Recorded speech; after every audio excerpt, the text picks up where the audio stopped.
Ndoto ya Farao na tafsiri yake, sehemu ya 6. Kwenye sehemu ya 6 tutasoma kitabu cha Mwanzo sura ya 41 aya ya 37 hadi ya 44.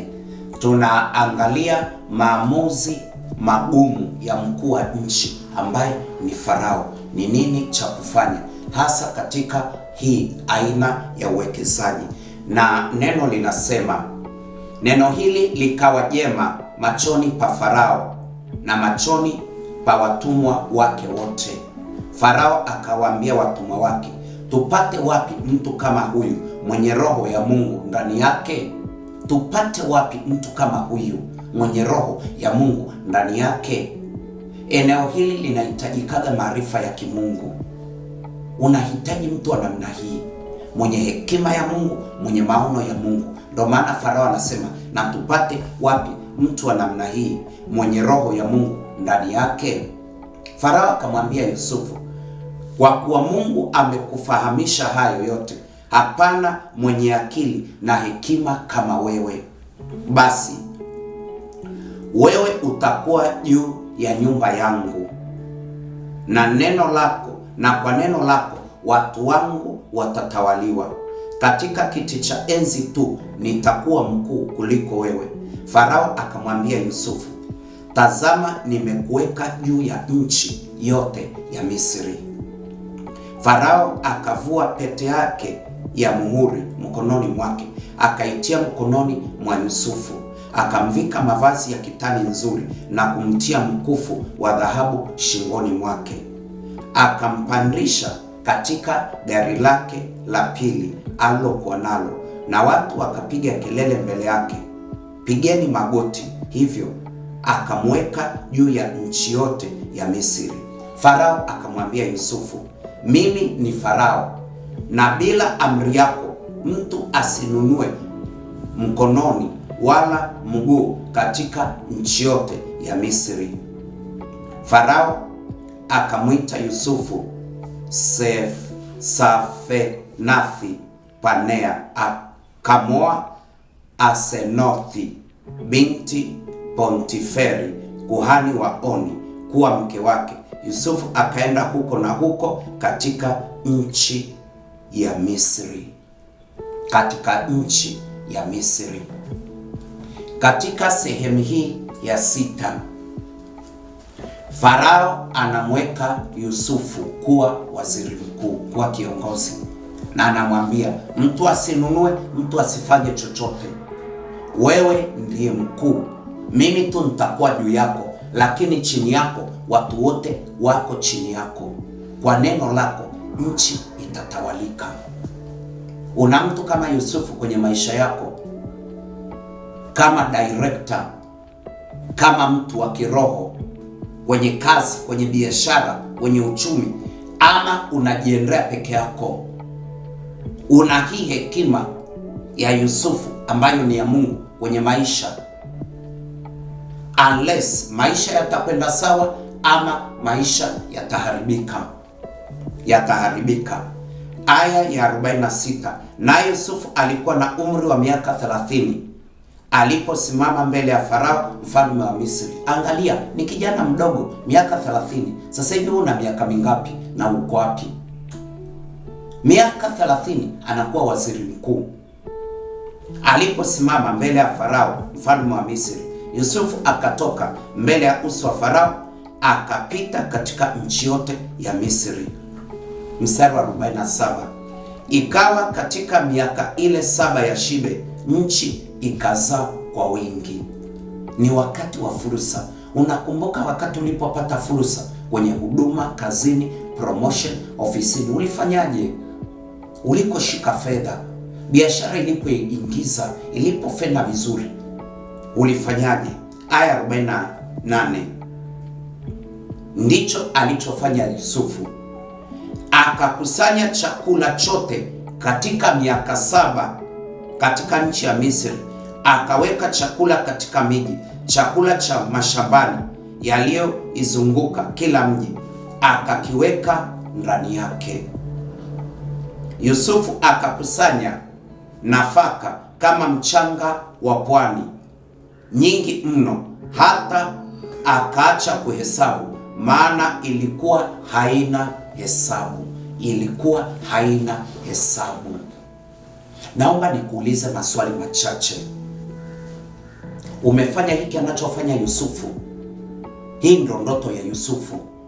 Hakuacha tu vitawanyike. Wengi tumeacha alipotupa Mungu, haijalishi ni kikubwa ama ni kidogo, lakini kilitawanyika. Kama kimetawanyika ni hatari sana, sio chema. Please, naomba ufuate ndoto ya Yusufu na ushauri wake. Usipeleke hili kwenye maombi. Najua tunaomba sana Mungu akufungulie fursa, akupe hekima na nguvu na afya ya kufanya kazi, sawa. Lakini kwenye hili Mungu hata kufanyia, halitatuliwi na maombi. Naomba tuelewane, kwa sababu kuna watu kweli wamekaa kwenye maombi ya kupokea, alafu tunadanganyana. Naomba nisikudanganye. Alichofanya Yusufu hakuwa anafanya maombi kwenye hili. Kuna kitu Yusufu alikuwa anafanya. Alipotoka mbele ya uso wa Farao, alizunguka nchi nzima, akaanza kukusanya chakula, akaweka ghalani. Kuna kitu chochote wewe umekusanya kwa ajili ya miaka ile ya njaa kwenye maisha yako? Ndiyo, hapana. Kama kuna chochote ambacho umekusanya mpaka sasa hivi na umri wako uko kwenye danger zone, kubali kataa. Yusufu hapa na miaka 30, wewe una miaka mingapi? Na huna chochote ulichokusanya. Unachokipata chote kimelika. Likija janga kama corona, ni ngumu sana. Miaka ya njaa inakuja kwa namna nyingi: ugonjwa, changamoto, shida, ama hata kazini haupo. Kila mtu ana hiki kipindi, miaka ya shida, miaka ya njaa. Ushauri wa Yusufu, usipouchukua utalia maisha, utalia machozi ambayo wengi wanatamani hata wafe. Kwa nini hawakuchukua ushauri? The advice of Joseph, usipouchukua maisha ni magumu. Unakaa kwenye viti virefu, ni kunywa, ni starehe, ni kulewa, alafu maisha ni magumu. Ulipewa mshahara, badala ufanye kitu chenye maana, umetumia vibaya hizo pesa. Utalipa kwa machozi. Kama umewekeza, sawa. Kama umelewa, kulewa tu sio pombe, ni masimu, kupoteza muda, ukujua nini cha kufanya, miaka ijayo utalipa kwa kulia. Ni kitu ambacho haya majira yanamkuta mtu yeyote. Kwenye kitabu cha Mithali, naomba tupasome hapo, patatusaidia. Mithali sura ya 6 kuanzia aya ya 6. Naomba nilisome. Neno linasema, ewe mvivu, mwendee chungu, zitafakari njia zake, upate hekima. Upate hekima, hakusema upate maombi. Najua kweli kuna watu wanakaa kwenye maombi, pati niombee, ninapitia hili, niombee, uchumi mbaya. Naomba uelewe, kwa watu wa uchumi mambo hayaendi, ni kwa sababu hukushika ushauri wa Yusufu, na ndio maana uko kwenye hali hiyo.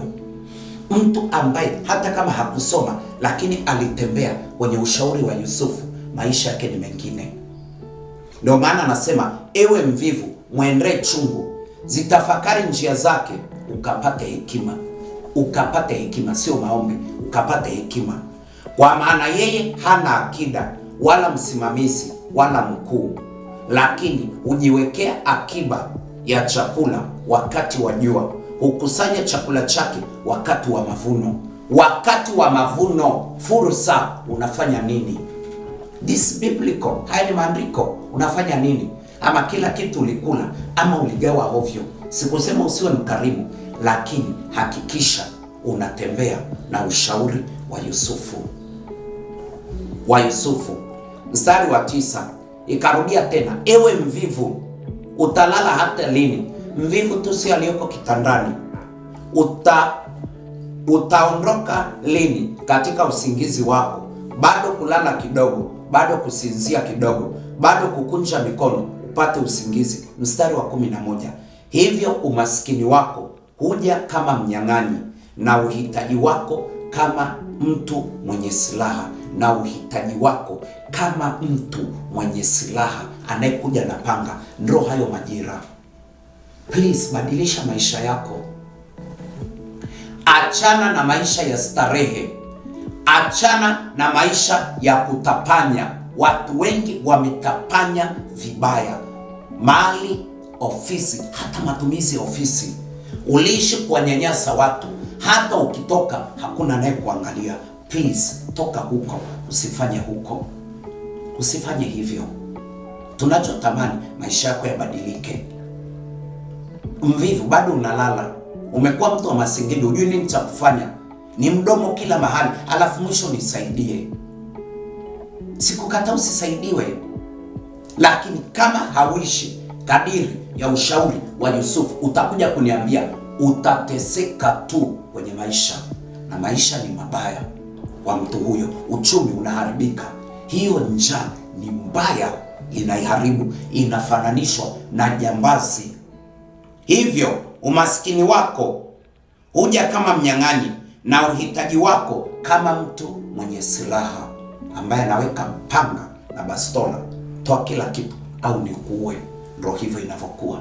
Ushauri wa Yusufu unatukuta wote. Hakikisha unajiwekeza vizuri. Hili ni swala la uwekezaji, investment. Ushauri wa Yusufu, jaribu, usibaki hapo. Tunatamani utoke, huna chochote ulichoweka, kila ulichopata ni matumizi ovyo na kula hovyo hovyo. Hakikisha unawekeza, hata kama ni kwa watoto. Weka tu hata akaunti yao, weke hata 5,500 ama 10,000 kila mwezi. Weka tu chochote kidogo kidogo ama kikubwa unachowekeza kwa ajili yao. Itakapokuja wakati mgumu kule mbele, itawasaidia sana.